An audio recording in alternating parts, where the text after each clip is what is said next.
5 minute کا مدرسہ اسلامی تاریخ حضرت عیسیٰ علیہ السلام کی پیدائش۔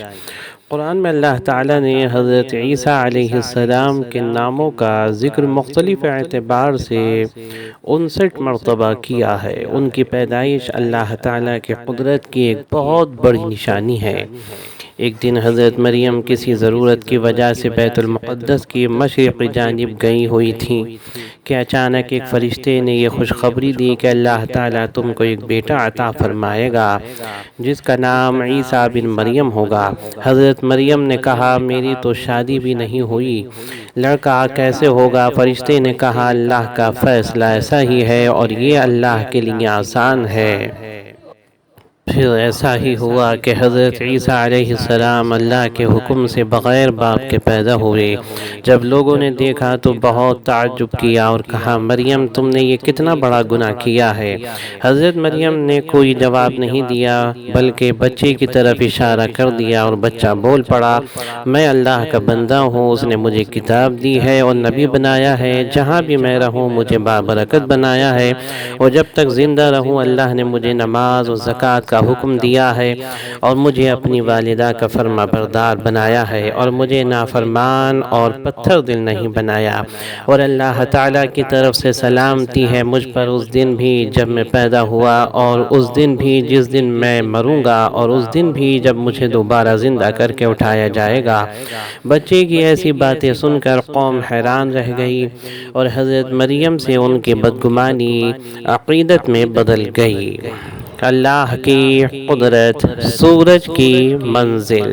سورج اللہ ہی کے حکم سے نکلتا ہے اور ڈوبتا ہے، وہ اپنے مقررہ مدار سے ذرہ برابر بھی نہیں ہٹتا۔ اگر یہ منزل سے ذرا اوپر ہو جائے تو سردی کی وجہ سے پوری دنیا پر برف جم جائے اور اگر تھوڑا سا نیچے آ جائے تو اس کی گرمی سے پوری دنیا فنا ہو جائے، مگر یہ اللہ ہی کی قدرت ہے کہ اس نے سورج کو اپنی منزل پر مقرر کر کے دنیا کو سردی اور گرمی کی ہلاکت سے محفوظ کر دیا۔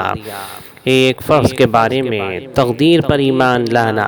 حضرت عبداللہ بن عمر رضی اللہ عنہما سے روایت ہے کہ رسول اللہ صلی اللہ علیہ وسلم نے فرمایا ہر چیز تقدیر سے ہے، یہاں تک کہ آدمی کا ناکارہ اور ناقابل ہونا اور قابل و ہوشیار ہونا بھی تقدیر ہی سے ہے۔ مسلم۔ فائدہ: تقدیر کہتے ہیں کہ دنیا میں جو کچھ بھی ہو رہا ہے اچھا ہو یا برا وہ سب اللہ تعالیٰ کے حکم اور اس کی مشیت سے ہے، ہمارے اوپر اس کا یقین رکھنا اور اس پر ایمان لانا فرض ہے۔ ایک سنت کے بارے میں کھانا سامنے آنے پر یہ دعا پڑھے۔ حضرت عبداللہ بن عمرو رضی اللہ عنہ سے روایت ہے کہ رسول اللہ صلی اللہ علیہ وسلم کے سامنے کھانا لایا جاتا تو یہ دعا پڑھتے تھے اللہم بارک لنا فیما رزقتنا وقنا عذاب النار۔ ترجمہ: اے اللہ تو نے جو رزق ہم کو عطا کیا ہے اس میں برکت عطا فرما اور جہنم کے عذاب سے ہماری حفاظت فرما۔ پھر بسم اللہ کہہ کر کھانا شروع فرماتے۔ عمل الیوم واللیلہ۔ ایک اہم عمل کی فضیلت اپنے ہاتھ کی کمائی سے کھانا۔ حضرت مقدام بن معدی کرب رضی اللہ عنہ سے روایت ہے کہ رسول اللہ صلی اللہ علیہ وسلم نے فرمایا اس آدمی سے بہتر کسی نے نہیں کھایا جس نے اپنے ہاتھ کی کمائی سے کھایا۔ بخاری۔ ایک گناہ کے بارے میں بلا ضرورت طلاق دینا۔ حضرت ابن عمر رضی اللہ عنہما سے روایت ہے کہ رسول اللہ صلی اللہ علیہ وسلم نے فرمایا اللہ تعالیٰ کے نزدیک سب سے بڑا گناہ یہ ہے کہ آدمی کسی عورت سے شادی کرے اور پھر جب اس کی ضرورت پوری ہو جائے تو اس کو طلاق دے دے اور مہر بھی نہ دے۔ مستدرک حاکم۔ دنیا کے بارے میں دنیا کے حرص و لالچ۔ حضرت ابن مسعود رضی اللہ عنہما سے روایت ہے کہ رسول اللہ صلی اللہ علیہ وسلم نے فرمایا قیامت قریب آ چکی ہے اور لوگ دنیا میں حرص و لالچ میں بڑھتے ہی جا رہے ہیں اور اللہ تعالیٰ سے دور ہوتے جا رہے ہیں۔ مستدرک۔ آخرت کے بارے میں جنتیوں کو خوشخبری۔ قرآن میں اللہ تعالیٰ فرماتا ہے جنتی کو جنت میں ذرا بھی تکلیف نہ پہنچے گی اور نہ وہ وہاں سے نکالے جائیں گے۔ سورہ حجر آیت نمبر 48۔ طب نبوی سے علاج، کندھے و حلق کا درد اور سر کی بیماریوں کا علاج۔